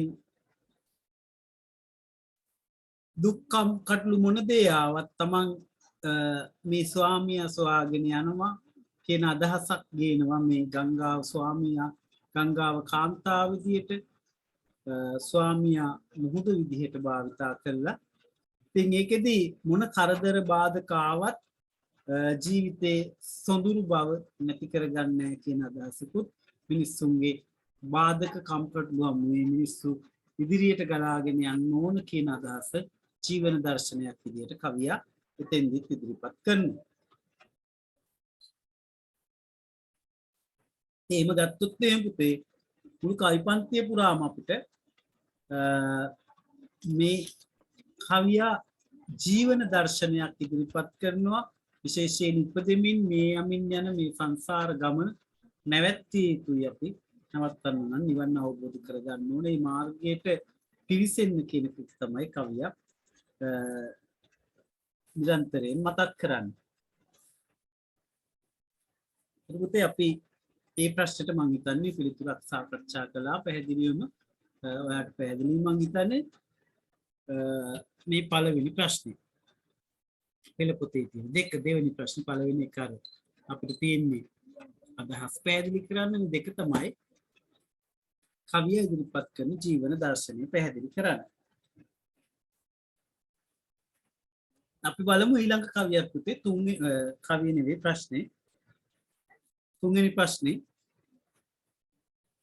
අත්දැකීම් රසවත් ඉදිරිපත් කිරීමට කවියා භාෂාව යොදාගෙන ඇති ආකාරය සාකච්ඡා කරන්න කියනවා. මොනවද පුතේ මේ අත්දැකීම් රසවත් ඉදිරිපත් කරන්න කවියා භාෂාව යොදාගෙන ඇති ආකාරය. ඉතින් භාෂාවෙන්නේ මේ කවියාගේ භාෂා දැනුම් ඒ සඳහා සුදුසුම වචනේ සුදුසුම තැන භාවිතා කිරීම තුළින්නේ භාෂා රසය මෙතන ඉස්මතු වෙන්නේ. අපි උදාහරණ සහිතව දෙන්න ඕන. කවියා භාෂාව යොදාගෙන තියෙන ආකාරය මේ කවි පන්තිය සාර්ථක වෙන්නේ. අත්දැකීම් රසවත් ඉදිරිපත් කරන්න කවියා යොදාගෙන ඇති භාෂාව යොදාගෙන ඇති ආකාරය තමයි අපි සාකච්ඡා කරන්නේ. පුතේ මුළු කවි පන්තියම ගත්තොත් එහෙම කවියා මේ භාෂා භාවිතය ගැන කියද්දී සතර පද ආකෘතිය භාවිතා කරනවා, එලිසමය ආරක්ෂා කරනවා, ඒ වගේම උත්තර පුරුෂ දෘෂ්ටි කෝණයෙන් Tamanට පේන දේවල් වලින් තමයි කවිය කියන්නේ. ඒක හරි අමාරුයි. දැන් ප්‍රථම පුරුෂයෙන් නිර්මාණයක් කරද්දී පුතේ ඕන තැනක ඉඳන් වෙන කෙනෙක් විදිහට දැකලා විස්තරයක් කරන්න පුළුවන්. නව කතාවක් කෙටි කතාවක් වුණත් එහෙමනේ පුතේ. හැබැයි මේ උත්තර පුරුෂ දෘෂ්ටි කෝණයෙන් බෑ Tamanට පේන වපසරිය තුල තමයි කතා කරන්න ඕන. වෙන නොපෙනෙන තැනක දෙයක් කතා කරන්න බෑ. ඉතින් තමන්ම මේ විදිහට කතාව නිර්මාණය කිරීමේදී නැත්තම් කවි පන්තියක් නිර්මාණය කරද්දී තමන්ගේ කතාවක් විදිහට ඉතින් පහසු නෑ උත්තර පුරුෂ දෘෂ්ටි කෝණයෙන් නිර්මාණයක් කරන්න. ඉතින් මෙන්න මේ කවියා අත්දැකීම් රසවත් ඉදිරිපත් කරන්න භාෂා යොදාගෙන තියෙන ආකාරයයි අපි සාකච්ඡා කරන්නේ. කවියට උචිත කාව්‍යෝක්තීන් හරියට භාවිතා කරලා තියෙනවා. නේද? කවි පන්තිය පුරාම. ඒකට ඒ වගේම මේ සතර පද ආකෘතියෙන් එලිසමය ආරක්ෂා කරලා ඉදිරිපත් කරන්න කවියා සමත් වෙලා තියෙනවා. මේකට උදාහරණ ඔයාලට කවි වලින් ගන්න පුළුවන්. විචාරයක් ලියන්න. ඒ වගේම භාෂාව ගැන කියද්දී මෙන්න මේ මට සිලිපු වචන භාවිතා කරලා තියෙනවා. ඒ වගේම භාෂාවේදී මෙන්න මේ ගංගාවක ගලා යාම වේගයෙන් තව තැනක සෙමින් යන ගමන මේ ජීවන දර්ශනයකට උපමා කරලා කවිය මේ ආකාරයෙන් කියනවා. විනාඩියක් දෙන්න පුතේ.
හරි පුතාලා සමා වෙන්න අදිස්සිම හැමතුමක් ආන්සර් කළා 12 පන්ති අතරේ.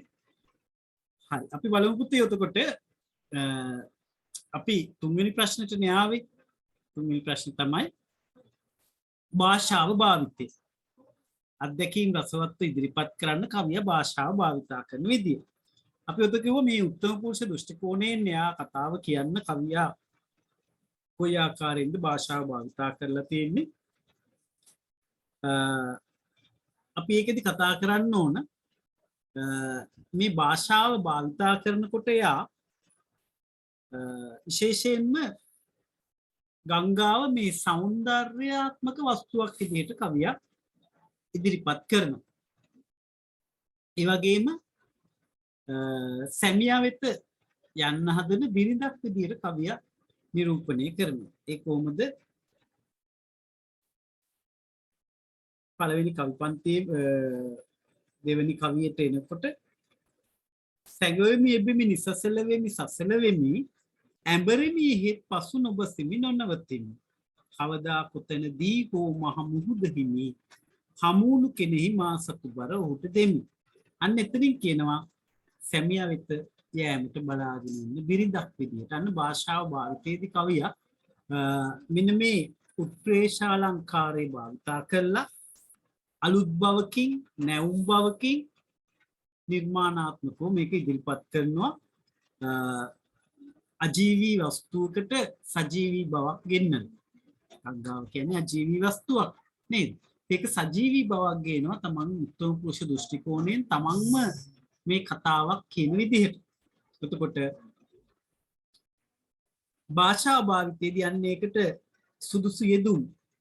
දැන් බලන්න අපිට මේ කවියේ දෙවෙනි කවියේ සැඟවෙමි එබෙමි නිසසල වෙමි සසල වෙමි කියනකොට මේ අනුප්‍රාසය එකම හඬ නැවත නැවත ගන්න උත්සාහ කරන හැටි සැඟවෙමි එබෙමි නිසසල වෙමි සසල වෙමි අන්න එකම හඬ නැවත නැවත ගනිමින් ඇඹරෙමි එහෙත් පසු නොබසෙමි නොනවතිමි කියලා අනුප්‍රාසාත්මකව භාෂාව භාවිතා කරලා කියවන පාඨකයාට රසිකයාට අලුත් බවක් දෙන්න භාෂාවෙන් ප්‍රයෝජනය ගන්න කවිය සමත් වෙලා තියෙනවා.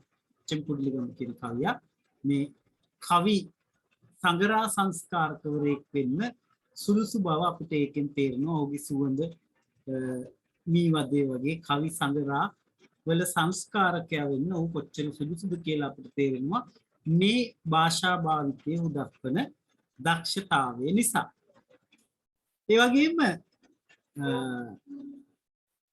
මේ සතර පද ආකෘතිය තුල කවියා එලිසමය ආරක්ෂා කරනවා. භාෂා භාවිතය අපිට ඒකත් කියන්න පුළුවන් නේද?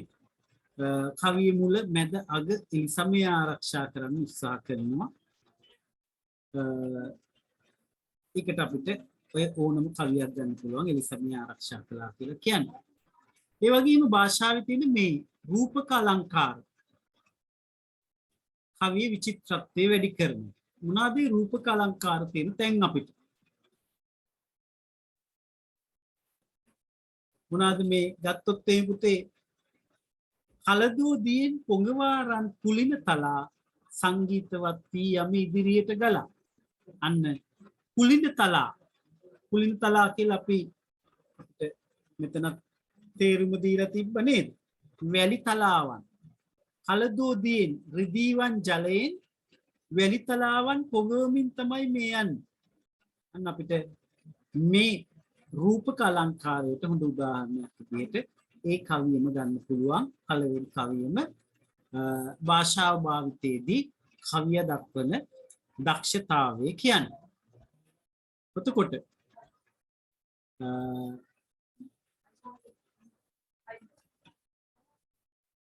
මට විනාඩියක් ඕන. මට විනාඩියක් දෙන්න පුතේ පන්තිය කරනවා. මට 20කට මම විනාඩියක් ගන්නවා ඔයගොල්ලන්ගේ.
හරි පුතේ අපි බලමු. අපි ගංගාවේ සංගීතයේ කල්පන්තියේ මේ භාෂාව භාවිතය ගැන තමයි කතා කරමින් හිටියේ. කොහොමද එතකොට අත්දැකීම් රසවත් ඉදිරිපත් කරන්න කවිය භාෂාව භාවිතා කරන හැටි අපි කිව්වොත් කොට එන රූපක අලංකාරයටත් අපි උදාහරණ කිව්වා. ඊළඟට සංකේත භාවිතා කරන්න කවිය කොච්චර සමත් වෙනවද කියලා අපි ගත්තොත් එහෙම සංකේත විදියට කවිවලයා ගන්නවා මල් කැකුළු මීයඹ කිරල මාදම් ගෙඩි ලදරුවේ ඇකේ හෙලා හඬවයි සැඩ සුළඟ රැයි සුලිමෙද කැරකෙමින් නිඳුනිල් ගැඹුරු දියේ සමහර තැනක ලස්සන මල් කැකුළු තියේ. අන්න මේ සංකේත නේද මේ ජීවිතේ මරණයට වයසක් නැහැ කියලා කියන්න කවිය භාවිතා කරන සංකේත ඉතාම සංවේදී. මේ මල් කැකුළු කියලා කවිය සංකේතවත් කරන්නේ පුංචි දරුවෝ. ඉතින් කවිය පුංචි දරුවෙක් වුණත් මරණයට පත් වෙන්න පුළුවන් සබාදහම එහෙම තමයි මේ මරණයට වයසක් නැහැ කියලා කියන්න. මෙතන කෙලින්ම දරුවෝ කියලා කියන්නේ නැතුව මල් කැකුළු කියලා භාවිතා කරනවා. භාෂාව භාවිතයේදී සංකේත භාවිතය කවිය තමන්ගේ නිර්මාණාත්මක හැකියාව ඉදිරිපත් කරන්න තාම හොඳින් භාවිතා කළා කියලා ඒ කවියෙන් අපිට කියන්න පුළුවන්. ඉතින් ඒ වගේම අපි මේ පද්‍ය පන්ති භාෂාව ගැන කියද්දී අපිට විරිත ගැනත් කියන්න පුළුවන් නේද? සමුද්‍ර ഘോഷ විරිත භාවිතා කරනවා. සමුද්‍ර ഘോഷ විරිත කියලා කියන්නේ පුතේ හඬ මුහුදේ හඬ උස් පහත් වෙන ආකාරයට මුහුදේ හඬ හෝ ගාලා හඬ උස් පහත් වෙමින් යන්නේ අන්න ඒකට කියනවා සමුද්‍ර ഘോഷ විරිත. අන්න ඒ ආකාරයෙන් කවිපද නිර්මාණය කිරීම තමයි සමුද්‍ර ഘോഷ විරිත කියන්නේ. මේ භාෂා භාවිතයේදී මේ සමුද්‍ර ഘോഷ විරිතත් භාවිතා කරනවා ඊටාම ලස්සනට හඬ උස් පහත් වෙමින් සැඟවෙමි එබෙමි නිසසල වෙමි සසල වෙමි කියලා හඬ උස් පහත් වෙමින් යන ආකාරයෙන් භාෂාව භාවිතා කරනවා. ඉතින් හොඳ නිර්මාණකරුවෙක්ගේ දක්ෂතාවය ඒ වගේම සරල බස්වහරක් සරල භාෂාවක් ගන්න මහා විදග්ධ භාෂාවකට යන්නේ නැහැ. සාමාන්‍ය මනුෂ්‍යයට නැත්නම් සාමාන්‍යයෙන් රස විඳින කෙනාට සාමාන්‍ය රසිකයාට තේරෙන විදිහට භාෂාව භාවිතා කරනවා.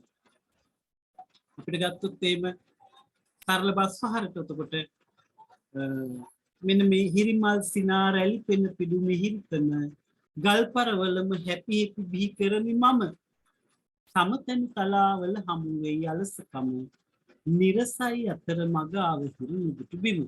මේක අපිට නොතේරෙන වචන කිසිවක් නැහැ නේද? හිරිමල් සිනා පෙන පිඩු නගමින් ගල්පරවල හැපිලා ගලාගෙන යන මේ ගංගාව සමතන තලාවලදී අලසකමක් ගන්නවා. අන්න ජීවිතෙත් කිසි බාධා කම්කටොළු නැතුව ඔහේ ගමන් කරනකොට ඒ ජීවිතේ රසයක් නැහැ. බාධා කම්කටොළු හැල හැප්පීම් එක්ක ජය ගන්න ජීවිතය තමයි රසවත්.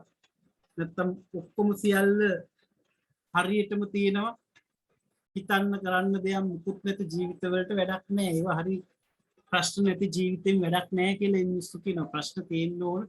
ප්‍රශ්න කියන්නේ උහුල ගන්න බැරි තරම් ප්‍රශ්න නෙවෙයි. මේ බාධා කම්කටොළු ජයගෙන යන ගමන රසවත් කියලා තමයි විදග්ධ මිනිස්සු කියන්නේ. යමක් කමක් තේරෙන මිනිස්සු කියන්නේ. ඉතින් මේ සරල බස්වහරක් භාවිතා කරන කවිය මේ ගැඹුරු ජීවන දර්ශනයක් ඉදිරිපත් කරන්න. ඒකත් උඩට භාෂා භාවිතයේදී අපිට ගන්න පුළුවන් විශිෂ්ට නිර්මාණකරුවෙක්ගේ දක්ෂතාවය පෙන්වන්න. ඒ ඇති උදාහරණ මම හිතන්නේ භාෂා භාවිතාවට. හතරවෙනි ප්‍රශ්නෙත් අපි යමු බලන්න. ඔයාලා මොනවාරි තේරෙන තැනක් තියෙනවා නම් අහන්න මේ වල. මම මේ කතා කරමින් යන්නේ අද අපි ප්‍රශ්න ටික සාකච්ඡා කරගෙන යන්න. එතකොට ලේසි අපිට ඔයාලට ওই ප්‍රශ්න වලින් එකක් හරි ලබන සතියේදී උත්තරයක් ලියලා මම බල කරන්නේ මොන ප්‍රශ්නද කියලා. ඔයා මේකෙන් කැමති එකක් ලියන්න කියලා තමයි මම කියන්නේ. එතකොට ලබන සතියේදී මේ අද අපි සාකච්ඡා කරන ප්‍රශ්න වලින්.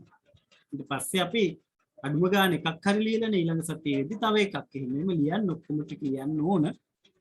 එතකොට තමයි අපිට මේ විචාර ලිවීමේ හැකියාව හොඳින් වර්ධනය වෙන්නේ. ඒකෙන්ද විචාර ලියන්න ඕන. සිංහබාහුලත් මම දැක්ක අපේ දරුවෝ ඔක්කොමලා ලිව්වේ නෑ. එකක් ලියලා නතර වුණා ලියපු අයත් ඊට වඩා ලිව්වනම් තමයි හොඳ. දෙකක් තුනක් ලියපු අයත් හිටියා. හරි. බලමු. භාෂා භාවිතාව අපි කිව්වා තුන්වෙනි එකේ 4 රස නිෂ්පත්තිය සඳහා කවියා භාවිතා කරන විවිධ කාව්‍යෝපක්‍රම. අන්න රස නිෂ්පත්තිය. කියන්නේ රස නිපදවන්න.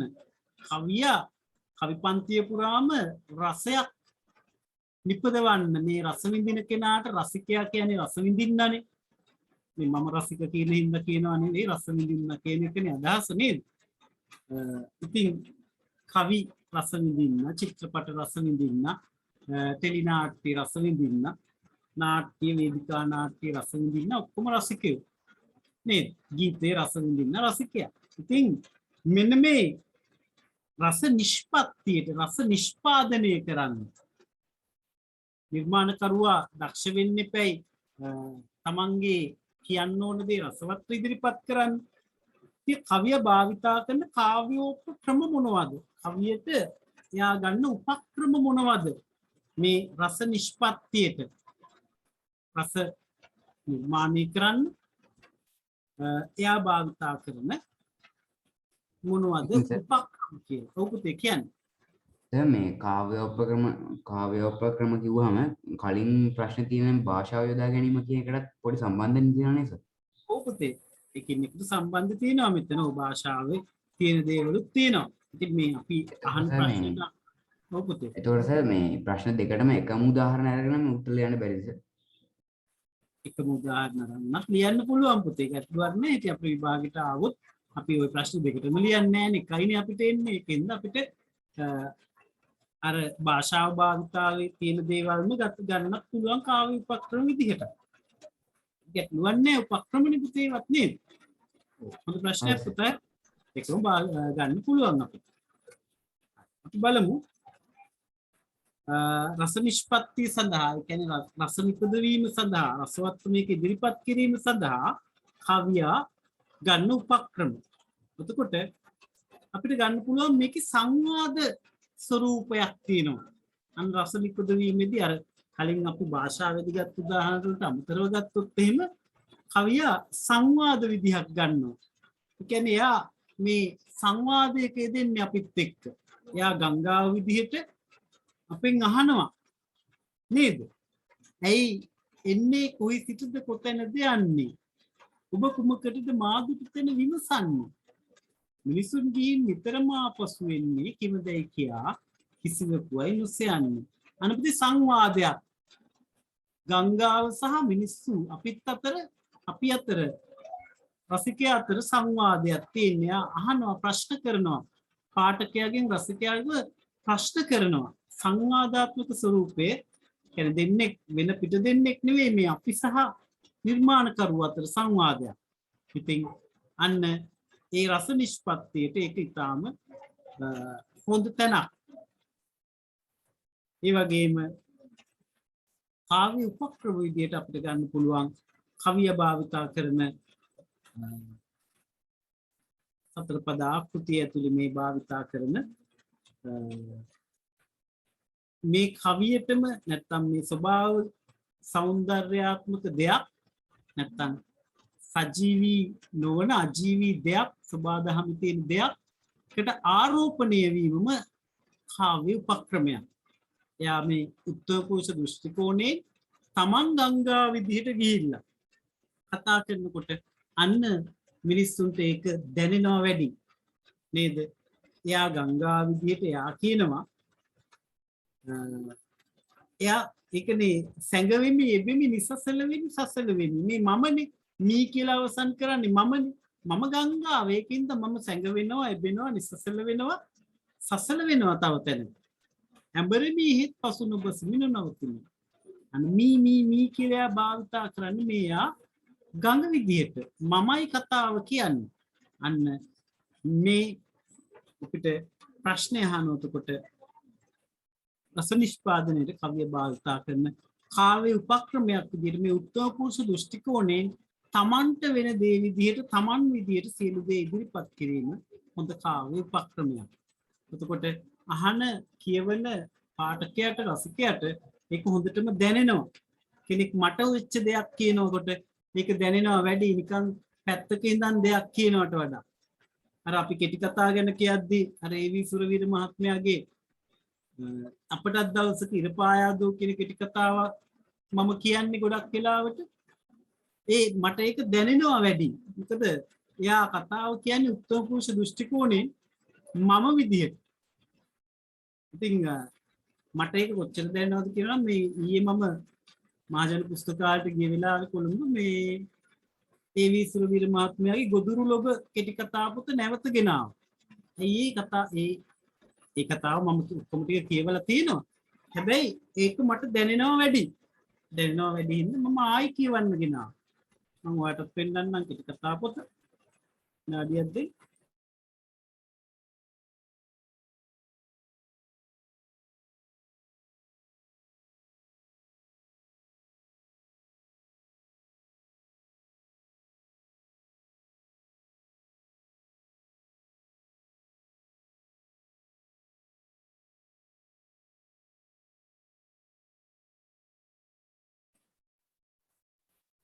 මේ තියෙන පුතේ ඒ කෙටි කතා පොත.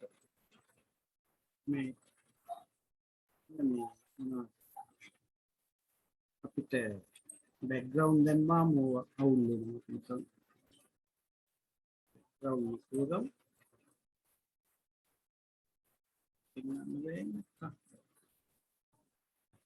මේ තියෙන පුතේ ඒ.වී. සුරවීර මහත්මයාගේ ගොදුරු ලොබ කෙටි කතා පොත. ඉතින්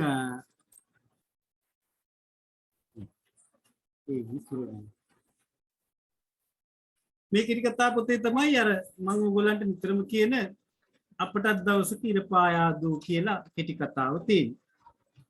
මොකද මේ කතාව උත්තර පුරුෂ දෘෂ්ටි කෝණයෙන් ලියලා තියෙන්නේ. තමන් වෙච්ච දේ කියන විදිහට.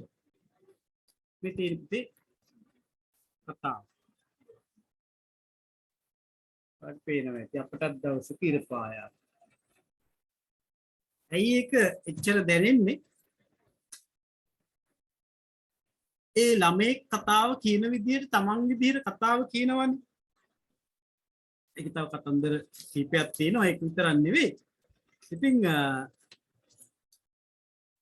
මේ ළමේ කතාව කියන විදිහට කියනකොට තමන්ට වෙච්ච දෙයක් දුක්ඛදායක සිදුවීමක් අපිට දැනෙනවා වැඩි. ඔය කතාව මම ඔයගොල්ලන්ට කියලා තියෙනවා කෙටි කතා ගැන හැඳින්වීමේ දෙයක් කියලා. දැන් මම මේ කෙටි කතාවක් එද ගන්නව නෙවෙයි පාඩමට. මේ උත්තර පුරුෂ දෘෂ්ටි කෝණයෙන් දෙයක් කියනකොට ඒක දැනෙනවා වැඩි. ඉතින් මේ කාව්‍ය උපක්‍රමයක් විදිහට කවියා තමන් උත්තර පුරුෂ දෘෂ්ටි කෝණයෙන් තමන්ට වෙන දේ විදිහට කියනවා. ඒක පාඨකයාට රසිකයාට දැනෙනවා වැඩි. ඒකින්ද යා හොඳින් ග්‍රහණය කරගන්නවා වැළඳ ගන්නවා නිර්මාණය. ඉතින් ඒ මම කියලා නැත්තම් සංගවෙමි එබෙමි නිසසල වෙමි කියන කතාව අපිට මේ උත්තර පුරුෂ දෘෂ්ටි කෝණයෙන් කවියා දෙයක් කියන්න උත්සාහ කළා කියන එකට උදාහරණයක් ගන්න පුළුවන්. ඒ වගේම ප්‍රශ්න කරන දේ අර එන තැන යන තැන ගැන ඇයි අහන්නේ කියන එකෙන් එන්නේ කොයි සිටද කොතැනද යන්නේ ඔබ කුමකටද මා දුටු තැන විමසන්නේ කියන කොට අන්න මම ඇයි මං ගැන හොයන්නේ ඕගොල්ලෝ ගැන හොයාගන්න නැතුව කියලා සංවාද ස්වරූපයෙන් කවියා ඒ කියන දේ තුලිනුත් මේ කාව්‍ය උපක්‍රම විදිහට කවියා පාඨකයාට රසිකයාට ඉතාම හොඳට දැනෙන ආකාරයට නිර්මාණය ඉදිරිපත් කරන්න සමත් වෙනවා කියලා. ඒවා උපක්‍රම කවියාගේ හොඳ රසවත් කල්පන්තියක් ඉදිරිපත් කරන්න ඔහුගේ තියෙන උපක්‍රම සාර්ථකයි කියලා අපිට කියන්න පුළුවන්. එතකොට එහෙනම් ඔය ප්‍රශ්නටත් ඔයාට ඔය තියෙන උදාහරණ වලින් පිළිතුරක් ගොඩනගන්න පුළුවන්. අපි බලමු පස්වෙනි ප්‍රශ්නය. එතකොට අපි ප්‍රශ්න ඔක්කොම සාකච්ඡා කළා නම් ආයෙත් ගැටලුවක් නැහැ නේ. ඕනම ප්‍රශ්නයකට ඔයාට එක එක ලියාගෙන යන්න පුළුවන්. ගැටලු නැහැ. එක මං කියන්නේ මුලින් ඕන එකක් තෝරගන්න ඊට පස්සේ ඊළඟ සතිවල තව තව ඒවා ලියන්න එක සතියට දෙකක් ලියලා එවන්න පුළුවන් නම් ඒත් හොඳයි. එහෙම ලියන අය අපේ පන්තියේ ඉන්නවා. විහංගයේ එහෙම විචාර ලියනකොට එක ප්‍රශ්නයකට නෙවෙයි දෙකකට වගේ උත්තර ලියලා දානවා. දැන් සිංහබාහුවලත් එහෙම තව පුතාලා එහෙම ලිව්වා. ඉතින් පුතේ එහෙම වෙන්න ඒ වගේම තමයි අත්තකුරු ගැන ටිකක් සැලකිලිමත් වෙන්න පුතේ මම බලන සමහර හෝම්වර්ක් වල අත්තකුරු කියවන්න ඉතාම අපහසුයි. ඒක පුතේ පාඩුව ඔයාටමයි වෙන්නේ. අත්තකුරු හරියට කියව ගන්න බැරි තත්ත්වෙට ලියලා තිබ්බාම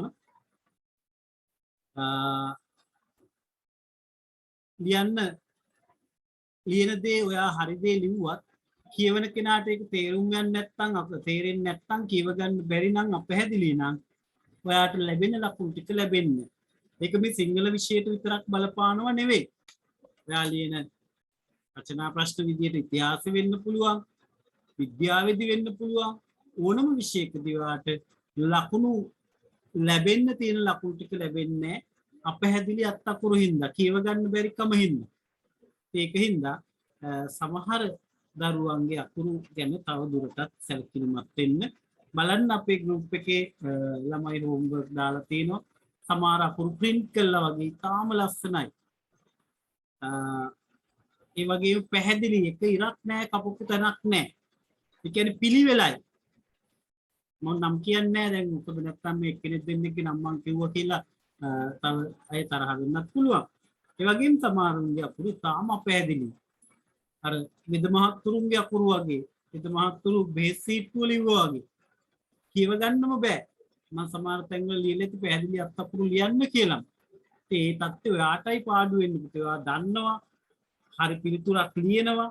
හැබැයි ඒක ගුරුවරයාට ග්‍රහණය වෙන්නේ නැහැ කියව ගන්න අපහසුතාවය නිසා.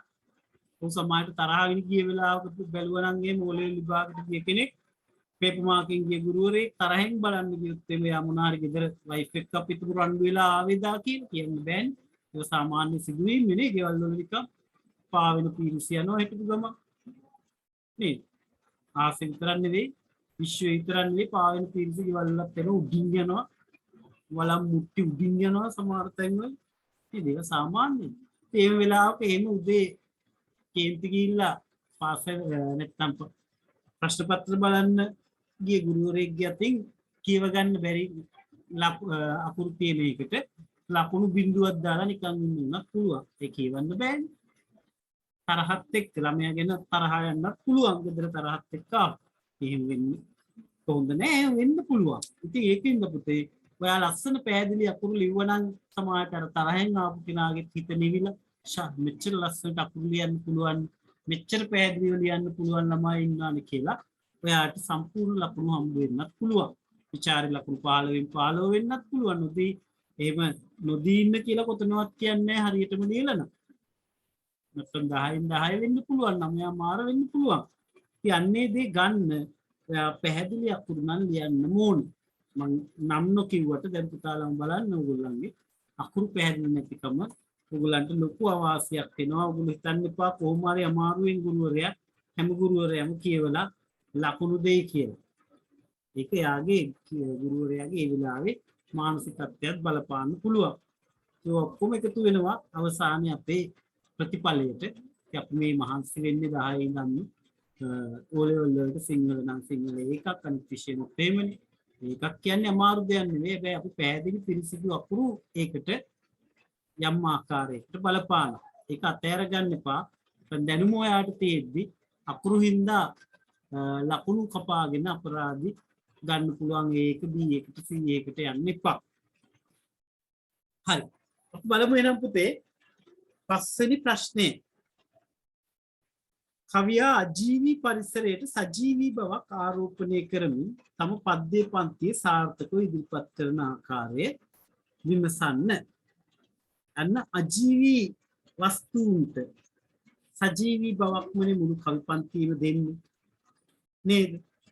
කවියා ඊටාම දක්ෂ වෙනවා ඒකට. මේ ගංගාව කියන්නේ අන නැහැ. ගන්නවනේ නේද? අන නැති ගංගාවට කොහොමද එයා පණ දෙන්නේ? අන්න ඒකදී මෙන්න මේ උත්තර පුරුෂ දෘෂ්ටි කෝණයෙන් කවියා අජීවී වස්තුවක් ඊටාම සාර්ථක විදිහට සජීවී බවක් ගෙන දෙමින් ඉදිරියට අරගෙන යනවා. ඒකෙදි කවිය දක්ෂ වෙනවා තමන්ට අවශ්‍ය විදිහට මේක ඉදිරිපත් කරන්න. එයා මේ ගංගාව කියන්නේ තමන්ගේ ස්වාමි පුරුෂයා හොයාගෙන යන නැත්නම් මුහුද නැමැති ස්වාමි පුරුෂයා හොයාගෙන යන කාන්තාවක් විදිහට ආරෝපණය කරනවා. අජීවී ගඟට එහෙම ගන්න එක ලේසි වැඩක් නෙවෙයි නේද? මුහුදත් අජීවී, ගඟත් අජීවී. ඒක ඇතුළේ ජීවියෝ ඉන්න පුළුවන් නේද?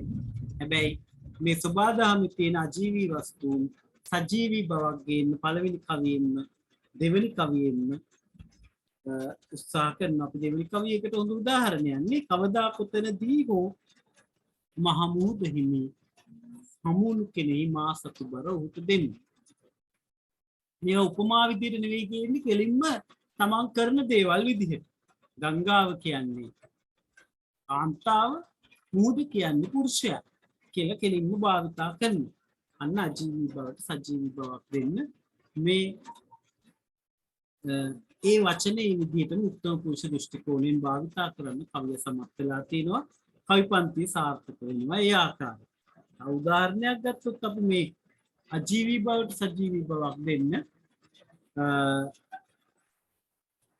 ආයිත් කිව්වොත් සැඟවෙමි එබෙමි නිසසල වෙමි සසල වෙමි කිව්වත් ඇඹරෙමි ඒත් පසු නොබසමි නොනවතිමි කියන්නේ මේ කියලා මේ උත්තම පුරුෂ දෘෂ්ටි කෝණයෙන් අවසන් කරන්නේ සජීවී බව පෙන්වන්නම තමයි.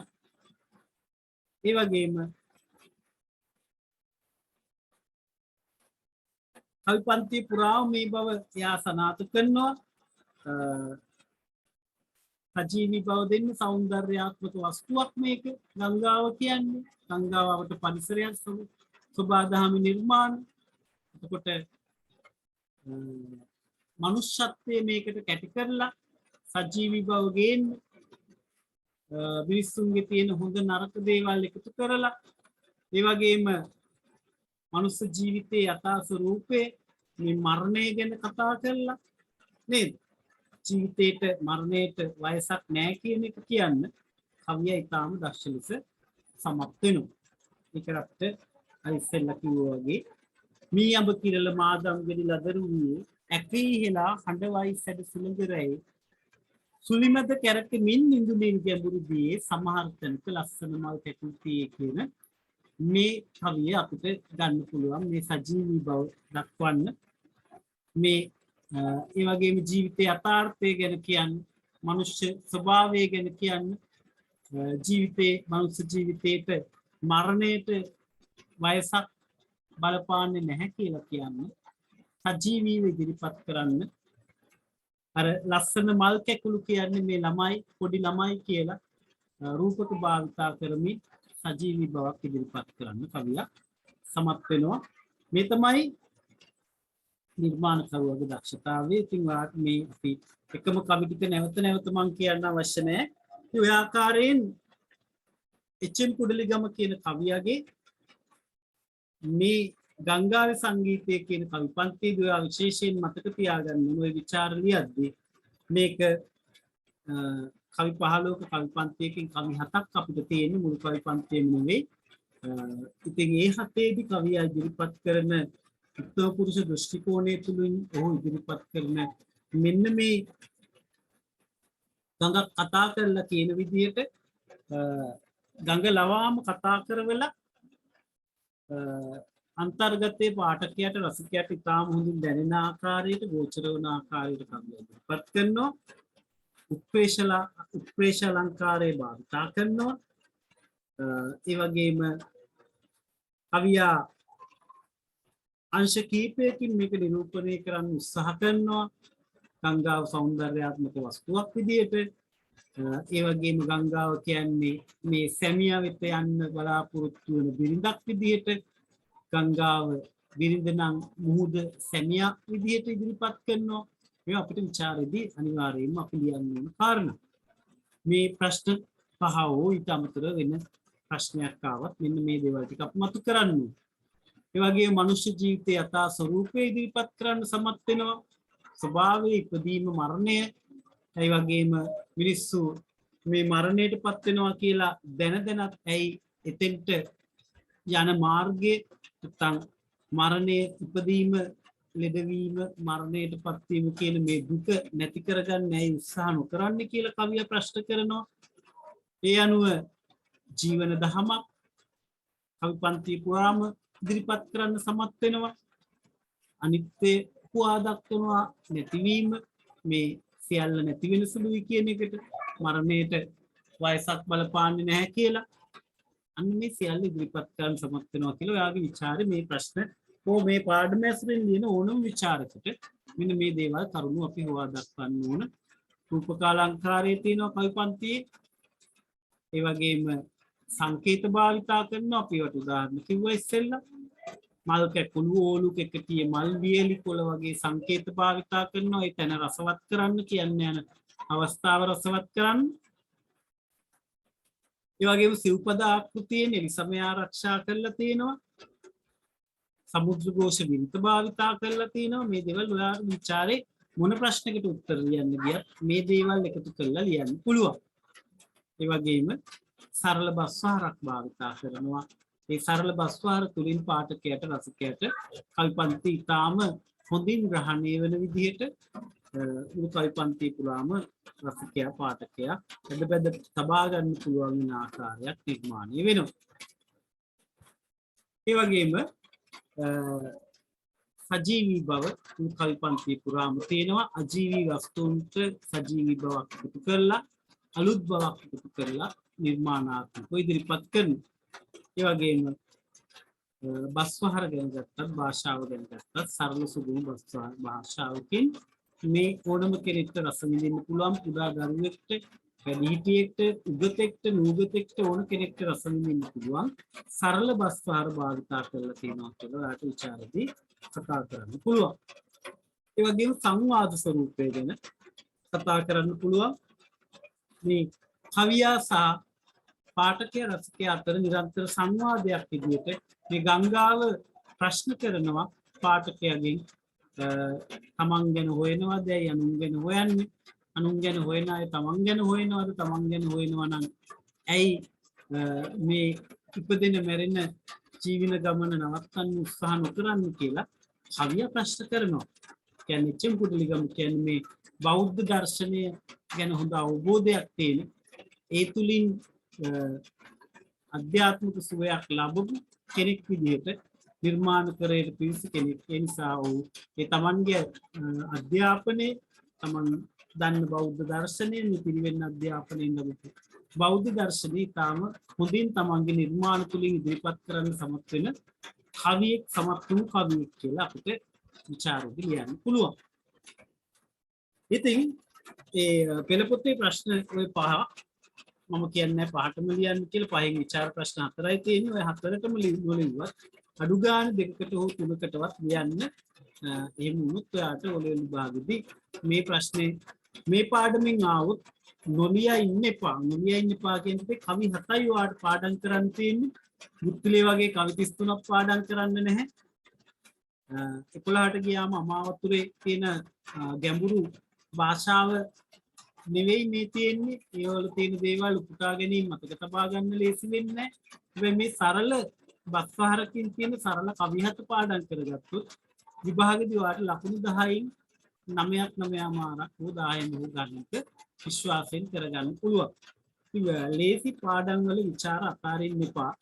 තාම ඔයාලට තේරෙන්නේ නැහැ ඔයා 10න් ඉන්න මොනවාද මේ ලේසි පාඩම අමාරු පාඩම කියලා.